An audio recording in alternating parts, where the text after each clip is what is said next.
पुढची बातमी पाहूया। उद्या शेत पिकांसाठी राज्य शासनाकडून एक मोठा निर्णय घेण्यात येणार आहे। एआयचा वापर इतर पिकांसाठीही करण्याचा निर्णय सरकार घेणार असल्याचं कृषी मंत्री माणिकराव कोकाटेंनी सांगितलंय। सोयाबीन, कांदा, फळबागांसाठी एआयचा वापर करण्यात येणार आहे। त्यासाठी सरकार शेतकऱ्यांना अनुदान देणार आहे। असा निर्णय उद्याच्या मंत्रिमंडळ बैठकीत घेण्यात येईल अशी माहितीही कोकाटेंनी दिली आहे।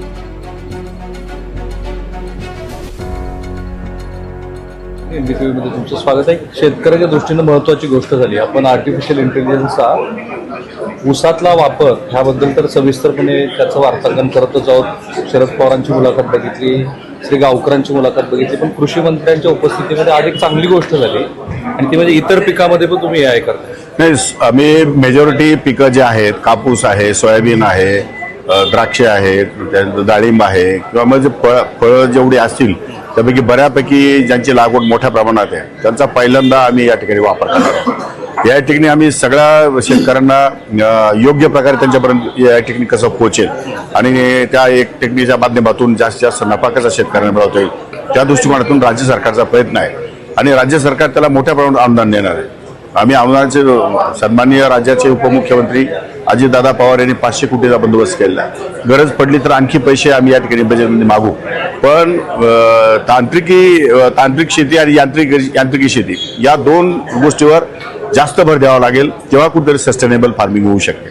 त्यामुळे सस्टेनेबल फार्मिंग होण्यासाठी खर्च हा फार महत्त्वाचा आहे आणि तो खर्च जरा नियंत्रित केला नाही तर शेतकरी अडचण येण्याची शक्यता जास्त आहे। त्यामुळे आता तरुण पिढी शेतीकडे कशी आकृष्ट होईल या दृष्टिकोनातून राज्य सरकारचा प्रयत्न राहणार। तिथे ऊसाबद्दल असं म्हटलं की हेक्टरी की एकरी 10,000 रुपये, तो निर्णय अजून व्हायचा आहे। किती पैसे द्यायचे आहेत, किती अनुदान द्यायचे आहे, तो निर्णय अजून व्हायचा आहे। उद्याच्या कॅबिनेटला बहुतेक तो विषय आहे, माझ्याकडे रात्रीचंही झालेली आहे।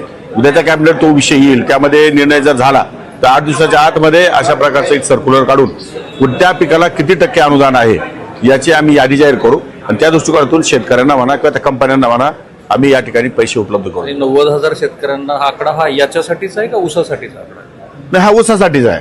हा ऊसासाठीचा आहे 1 लाख शेतकरी, पण इतर पिकांसाठी जे काही शेतकरी त्यांना सुद्धा आम्ही या ठिकाणी त्यात सामावून घेणार।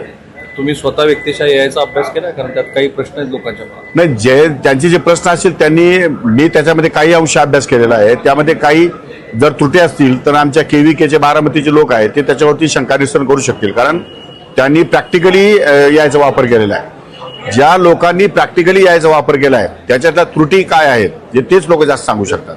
त्यामुळे वरवर दृष्टिकोनातून आर्टिफिशियल इंटेलिजन्स जरी या ठिकाणी महत्त्वाचं असलं, कारण शेवटी माती परीक्षण, पाण्याचा वापर, शेतीमध्ये असलेले कार्बन, शेतीमध्ये असलेले इतर घटक यांचं परीक्षण करून त्यामध्ये उत्पादनासाठी लागणारे घटक, उत्पादनासाठी लागणारं पाणी आणि त्यामध्ये उत्पादनासाठी होणारा खर्च कसा कमी करता येईल या सगळ्या गोष्टीच्या दृष्टिकोनातून या टेक्निककडे आम्ही पाहतो। Thank you so much. तर हे एक चांगलं पाऊल आहे महाराष्ट्रानं आघाडी घेतली, हे अजून कॅमेरामन निकेतन माळेसह राहुल कुलकर्णी, एनडीटीव्ही मराठी।